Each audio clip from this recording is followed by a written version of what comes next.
So mga sangkay, eto nga po si Donald Trump o ang bansang Amerika magpapadala daw mga sangkay ng isang pambihirang weapon sa bansang Pilipinas. Nako, ano kaya ito mga sangkay? Panigurado, magagalit na naman ngayon yung China.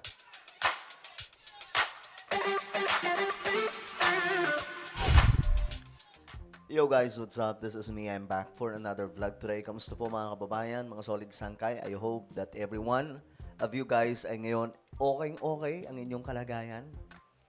At eto nga mga sangkay, pag-uusapan po natin ngayon itong sinasabing pambihirang weapon na ipapadala daw, posibleng ipadala sa Pilipinas ni Donald Trump. So ano kaya ito mga sangkay? Very interesting, pag-usapan po natin. At natural, ang magiging reaksyon po dito mga sangkay ng China ay negatibo. Pero hindi naman po tayo hindi naman po tayo probinsya ng China. So wala tayong pakialam sa kung anong kanilang opinion. Alright? Ngayon, bago tayo magsimula, paki-subscribe po muna yung ating YouTube channel. Ayan po, tayo po ay 1.4 road to 2 million subscribers na po. So kung ikaw ay hindi po nakakapag-subscribe dito sa ating YouTube channel, makikita nyo po yung subscribe button sa baba ng video na to. Guys, i-check nyo lamang po yan, then click the subscribe, click the bell, and click all. Alright? Nagkakaintindihan ba tayo mga sangkay? Sa mga nanonood naman po sa Facebook, i-follow nyo po yung ating Facebook page. Alright guys, this is very interesting na topic mga sangkay kasi alam nyo, nakaraang mga buwan, mga sangkay, naging usap-usapan po na itong si Donald Trump, babanggain daw po si PBBM. 'Di ba? Kasi ang sinasabi nila, mag-best friend daw po si Donald Trump at saka si Tatay Digong. Pero ngayon mga sangkay, mukhang iba po yung nangyayari. Mukhang mas nagiging agresibo itong si Donald Trump ngayon pagdating po sa Asia. Kasi ngayon mga sangkay, imbis na paalisin o pabalikin ang mga sundalo ng mga Amerikano na nasa Pilipinas, mga sangkay, ang gagawin pa po, mukhang magde-deploy pa ng pangalawang US Typhoon missile. Ito po yung kinakatakutan ng China, mga sangkay, sa Pilipinas. Mayroon na pong isa niyan sa ating bansa. Ngunit mayroon pa pong potensyal na magpadala daw po si Donald Trump, mga sangkay, ng panibagong pambihirang missile. So alamin po natin ang report na ito. The more, the merrier ang tugon ng AFP kung pahiramin ito ng isa pang missile system mula sa Amerika Nako. na kayang tumarget sa bahagi ng China. Pero may paglilinaw ang militar sa paggagamitan niyan.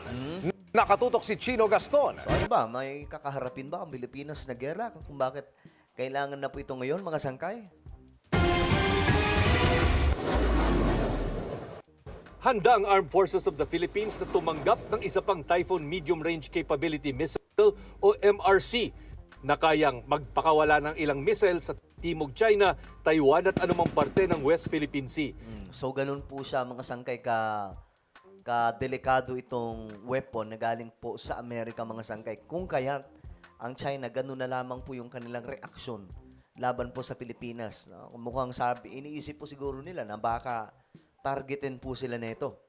Sinabi nila yan matapos matanggap ang ulat mula sa US Indo-Pacific Command na magpapadala pa ito ng isang battery ng MRC sa rehiyon.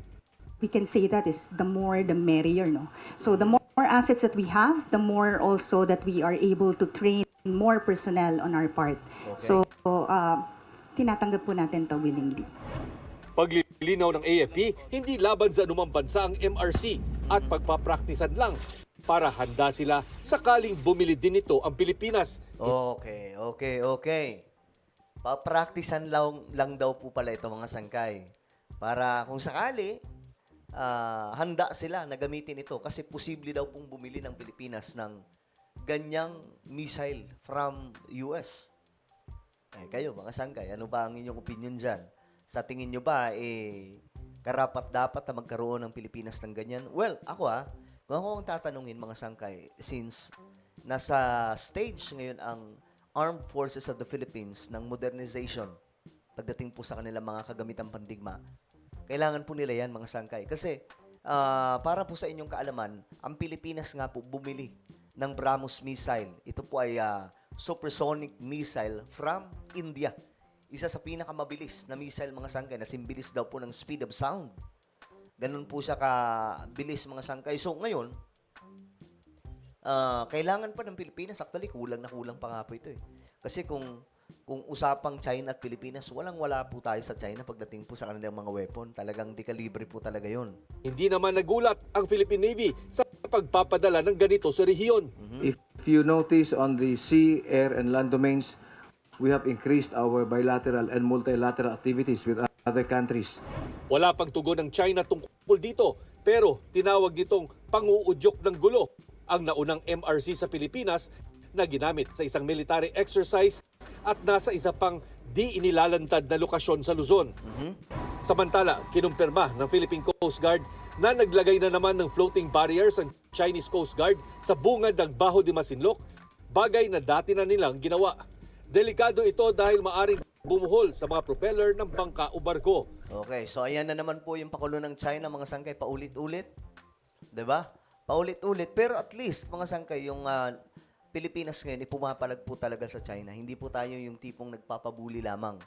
Kasi, kung gano'n ang mangyayari, sisinu-sinuhin lamang po tayo nito mga Chinese.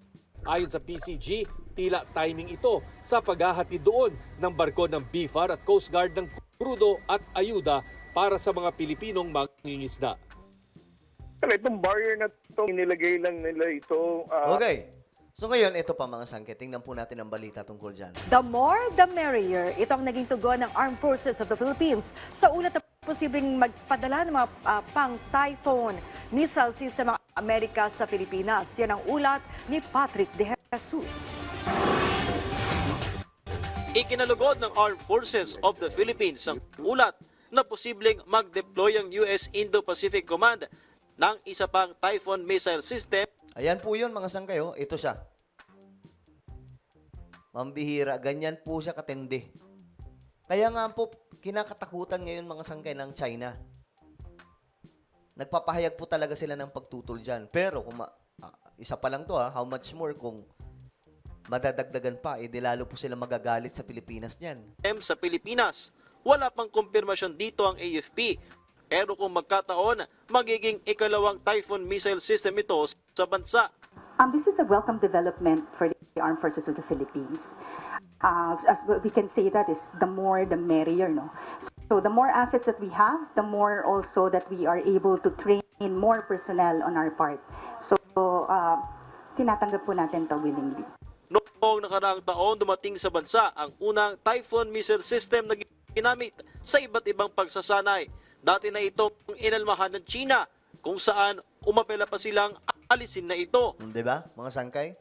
Grabe po talaga yung takot nila sa itong sinasabing Typhoon missile system ng bansang Amerika na nandito sa Pilipinas. Tapos madadagdagan pa. Naku po. Pero para sa AFP, pagkakataon nito para palakasin pa ang kapabilidad ng kanilang hanay. Lalo't isa ito sa mga kagamitan na planong bilhin ng Pilipinas. Ayan po. Planong bilhin, mga sangkay ng bansa natin. So, pagpapraktisan po nila yan. Well, ano po ang inyong opinion, mga sangkay? Nakikita nyo po ngayon na itong si Donald Trump, hindi naman talaga nilaglag si Pangulong Marcos, bagkus tinutulungan pa po. Ano ang sa tingin nyo, mga sangkay? Just comment down below. Meron po tayong YouTube channel. Ito po ay Sangkay Revelation. Hanapin nyo po ito ngayon sa YouTube. Kapag nakita nyo na, i-click nyo po yung subscribe, i-click ang bell, at i-click nyo po yung all. Ako na po ay magpapaalam. Mag-iingat pong lahat. God bless everyone.